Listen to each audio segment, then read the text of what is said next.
Hello ನಮಸ್ಕಾರ, welcome back to my YouTube channel. So ಬನ್ನಿರಿ, ನನ್ನ ಇನ್ನೊಂದು ವ್ಲಾಗ್ಗೆ ನಿಮ್ಮೆಲ್ಲರಿಗೂ ಸ್ವಾಗತ ಸುಸ್ವಾಗತ ಅಂತ ಹೇಳ್ತಾ ನನ್ನ ಇನ್ನೊಂದು ವ್ಲಾಗ್ನ ನಿಮ್ಮೆಲ್ಲರ ಜೊತೆ ಶೇರ್ ಮಾಡ್ಕೊತಾ ಇದ್ದೀನಿ. ಇವತ್ತು ನಮ್ಮ ಮನೆಯಲ್ಲಿ ದೋಸೆ ಚಟ್ನಿ ನೋಡಿ. ಇವತ್ತು ಬೆಳಗ್ಗೆನೆ ನಾನು ನಿನ್ನೆನೇ ಸ್ವಲ್ಪ ದೋಸೆಗೆಲ್ಲ ರೆಡಿ ಮಾಡಿ ಹಿಟ್ಟು ರೆಡಿ ಮಾಡಿ ಇಟ್ಕೊಂಡಿದ್ದೀನಿ. ಸೈಡಲ್ಲಿ ಕುಕ್ಕರಲ್ಲಿ ರೈಸ್ನ ರೆಡಿ ಮಾಡ್ಕೊತಾ ಇದ್ದೀನಿ ನೋಡಿ. ಆಯಿತು, ಆಗಲೇ ಒಂದು ವಿಸಿಲ್ ಬಂತು. ಇನ್ನೂ ಒಂದು ವಿಸಿಲ್ ಬಂದಿದ ತಕ್ಷಣ ರೈಸ್ ರೆಡಿ ಆಗುತ್ತೆ. ಅಲ್ಲೇ ನಾನು ಇವತ್ತು ದೋಸೆ ಮತ್ತು ಚಟ್ನಿನ ಮಾಡಿದ್ದೀನಿ. ಸೊ ನಾನು ಮೇಲೆ ಹಾಕ್ತಾ ಇರೋದು ದೋಸೆ ಮೇಲ್ಗಡೆ ಹಾಕೋವಂತಹ ಒಂದು ಮಸಾಲ, ಅದು ಖಾರ ಒಂಥರ ಮಸಾಲ, ಈಗ ಹೋಟೆಲಲ್ಲೆಲ್ಲ ಕೊಡ್ತಾರಲ್ಲ, ಅದು ನಾನು ಅಂಗಡಿಯಿಂದ ತೊಗೊಂಡು ಬಂದಿರೋಂಥದ್ದು. ಅದು ಚೆನ್ನಾಗಿರುತ್ತೆ, ಅದು ಹಾಕ್ಕೊಂಡು ತಿಂದರೆ. ಇವತ್ತು ನೋಡಿ ದೋಸೆ ರೆಡಿ ಆಯಿತು. ದೋಸೆ ಚಟ್ನಿ, ನಾನೇನು ಆಲೂಗಡ್ಡೆ ಪಲ್ಯ ಮತ್ತು ಸಾಂಬಾರು ಏನೂ ಮಾಡಿಲ್ಲ. ನನಗೆ ಶೇಂಗಾ ಚಟ್ನಿ ಇಷ್ಟ, ಮತ್ತು ನೋಡಿದ್ರೆ ನಮ್ಮ ಹಸ್ಬೆಂಡ್ಗೆ ಕೊಬ್ಬರಿ ಚಟ್ನಿ ಇಷ್ಟ. ಬಟ್ ಇವತ್ತು ನಾವು ನನ್ನ ಮನೇಲಿ ಮಾಡಿರೋ ಅಂಥದ್ದು ಶೇಂಗಾ ಚಟ್ನಿನೇ. ಇವಾಗ ನಾವು ಬೆಳಗ್ಗೆನೇ ಮನೆಯಲ್ಲಿ ಬ್ರೇಕ್ಫಾಸ್ಟ್ ಮಾಡಿ ಎಲ್ಲ ಇನ್ನೂ ಸ್ವಲ್ಪ ಕೆಲಸ ಇದೆ, ಅದೆಲ್ಲ ಮುಗಿಸ್ಕೊಂಡು ನಾವು ಇವಾಗ ರಾಯಚೂರಿಗೆ ಹೊರಡಬೇಕು. ನಮ್ಮದು ಪ್ಲ್ಯಾನ್ ಬೆಳಗ್ಗೆ ಟ್ರೈನ್ಗೆ ಹೋಗಬೇಕು ಅಂತ ಇತ್ತು. ಬಟ್ ಅಷ್ಟು ಬೇಗ ಬೇಡ ಅಂತ ಹೇಳಿದ್ರು ನಮ್ಮ ಹಸ್ಬೆಂಡ್, ಸ್ವಲ್ಪ ಚಳಿ ಇರುತ್ತೆ ಅಂತ ಹೇಳಿ. ಸರಿ ಅಂತೇಳ್ಬಿಟ್ಟು ಬೆಳಗ್ಗೆ ಸ್ವಲ್ಪ ಎಲ್ಲ ಕೆಲಸ ಮುಗಿಸ್ಕೊಂಡು ಬ್ರೇಕ್ಫಾಸ್ಟ್ ಎಲ್ಲ ಮಾಡಿ, ಬ್ರೇಕ್ಫಾಸ್ಟ್ ಮಾಡಾದಮೇಲೆ ಸ್ವಲ್ಪ ಟೀ ಕುಡಿಬೇಕನ್ನಿಸ್ತು. ಮತ್ತು ನಮ್ಮ ಹಸ್ಬೆಂಡಿಗೂ ನಾನು ಹಾಕಿ ಕೊಡ್ತಾಯಿದ್ದೀನಿ ನೋಡಿ. ನಾನು ಟೀ ಕುಡಿತಾ ಇದ್ದೀನಿ. ಸ್ವಲ್ಪ ಶುಂಠಿ ಹಾಕ್ಕೊಂಡಿದ್ದೆ, ಹೆಂಗೋ ನಗಡಿಯಾಗಿತ್ತು ಅಂತೇಳಿ ನಮ್ಮ ಹಸ್ಬೆಂಡಿಗೂ ಕೊಟ್ಟಿದ್ದೀನಿ.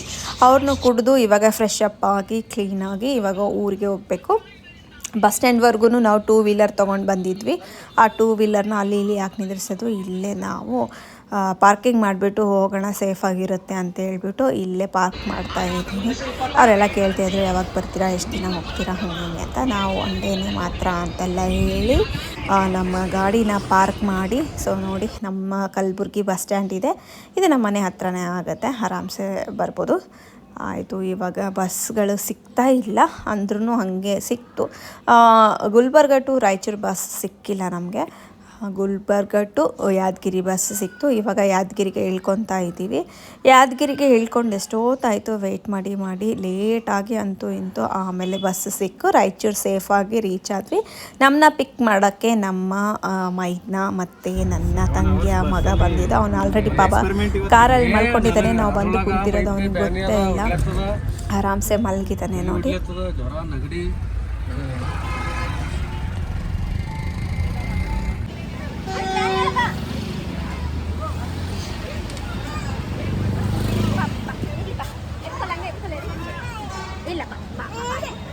ಯಾಕೆ ಬರಲ್ಲ ಅಂತಾನ, ನೀವು ಬರಲ್ಲ ಅಂತಾನ, ಅದೇ ಕೈಸಾದ್ಮೇ ಬೇಸಾಲೆ.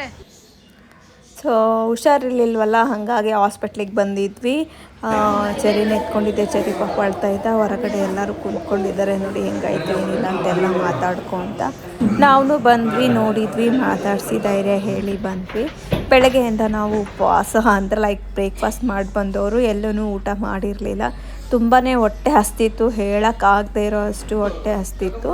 ಆಮೇಲೆ ನಾವು ಚಿರಿಗೆ ಹೇಳಿದ್ವಿ, ಹೋಗಿ ನಮ್ಮ ತಂಗಿನ ಕರ್ಕೊಂಡು ಬನ್ನಿ, ಅಷ್ಟೊತ್ತಿಗೆಲ್ಲ ಆರ್ಡ್ರ್ ಮಾಡಿರ್ತೀವಿ, ಊಟ ಮಾಡೋಣ ಅಂತ ಹೇಳಿ ಆರ್ಡ್ರ್ ಮಾಡಿದ್ವಿ ನೋಡಿ. ನಾನು ನಮ್ಮ ಹಸ್ಬೆಂಡ್ ಊಟ ಮಾಡ್ತಾಯಿದ್ದೀವಿ. ಫುಲ್ಲು ಹೊಟ್ಟೆ ಹಸ್ವಾಗಿತ್ತು, ಸ್ವಲ್ಪ ಟೈಮ್ನು ಮೀರಿ ಹೋದಂಗಾಗಿತ್ತು. ಹಂಗಾಗಿ ಊಟ ಒಂಥರ ಊಟ ಮಾಡಬೇಕು ಅನಿಸ್ತಾಯಿತ್ತು, ಬಟ್ ಊಟ ಹೋಗ್ತಾ ಇರಲಿಲ್ಲ, ಹಾಗಾಗಿತ್ತು. ತುಂಬಾ ಅದು ಹೆಂಗಾಗುತ್ತೆ ಒಂದೊಂದು ಸಲ ಆಗುತ್ತೆ ನೋಡಿ, ತುಂಬ ಹೊತ್ತು ಊಟ ಮಾಡಿಲ್ಲ ಅಂದರೆ ಊಟ ಹೋಗಲ್ಲ ನೋಡಿ, ಅದೇ ಥರ ಆಗ್ತಾಯಿತ್ತು. ಅಂದ್ರೂ ಹಂಗೆ ಊಟ ಮಾಡಿದ್ವಿ, ಶಕ್ತಿ ಬೇಕಲ್ಲ ದೇಹಕ್ಕೆ ಅಂತ ಹೇಳ್ಬಿಟ್ಟು ಊಟ ಎಲ್ಲ ಮಾಡಿದ್ವಿ. ಬಿರಿಯಾನಿ ಅದು ಇದೆಲ್ಲ ತರಿಸ್ಕೊಂಡಿದ್ವಿ. ಆಮೇಲೆ ನಮ್ಮ ತಂಗಿಗೆ ವೆಯ್ಟ್ ಮಾಡ್ತಾಯಿದ್ವಿ ಊಟ ಮಾಡ್ಕೊತ. ಇದು 2ನೇ ಸರಿ ನಮ್ಮ ಹಸ್ಬೆಂಡ್ ಬರ್ತಾ ಇರೋದು ಇಲ್ಲಿ. ಅವ್ರು ಹೇಳ್ತಾಯಿದ್ರು, ಮೊದಲು ಬಂದಿದ್ದೆ ಇಲ್ಲಿ ಹಂಗೆ ಅಂತ ಹೇಳಿ. ಹೌದಾ, ಯಾವಾಗ ಅಂತೆಲ್ಲ ಕೇಳ್ತಾಯಿದ್ದೆ ನಾನು. ಅಷ್ಟರಲ್ಲೇ ನಮ್ಮ ತಂಗಿ ಬಂದೆಲ್ಲ ಊಟ ಮಾಡ್ತಾಯಿದ್ದಾಳೆ ನೋಡಿ. ನಮ್ಮ ತಂಗಿ ಮಗಳು ಎಷ್ಟು ಕ್ಯೂಟ್ ಆಗಿದ್ದಾಳೆ, ನಮ್ಮ ಸಿಸ್ಟರು ಮತ್ತು ಚರಿ ಪಾಪು ಮತ್ತು ಅವರ ಹಸ್ಬೆಂಡು. ನಮ್ಮದೆಲ್ಲ ಊಟ ಎಲ್ಲ ಆಗಿತ್ತು. ಆಮೇಲೆ ಲೇಟಾಗಿ ಬಂದರು ಅವರು.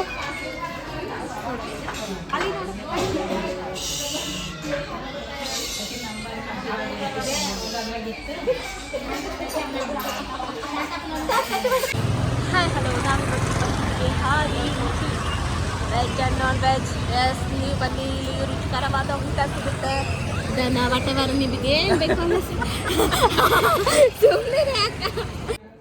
Hello hello hello hello hello ಪೈ ಕಂಚಲೋ.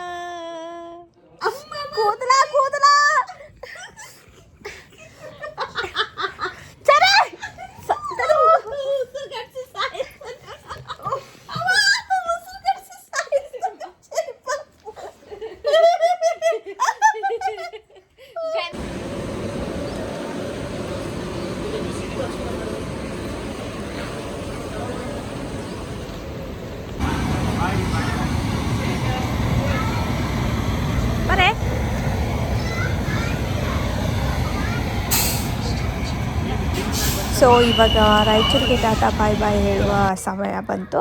ಆಯಿತು, ಇಷ್ಟೇ ನಮ್ಮದು ಒಂದು ವ್ಲಾಗ್ ಬಂದು ಸ್ವಲ್ಪ ಒಬ್ಬರನ್ನ ನೋಡಿ ಮಾತಾಡ್ಸೋದಿತ್ತು. ಮಾತಾಡಿಸ್ಬಿಟ್ಟು ಮತ್ತೆ ನಮ್ಮ ಊರಿಗೆ ನಮ್ಮ ಪಯಣ ಬ್ಯಾಕ್ ಟು ನಮ್ಮ ಊರಿಗೆ ಅಂತಲೇ ಹೇಳ್ಬೋದು.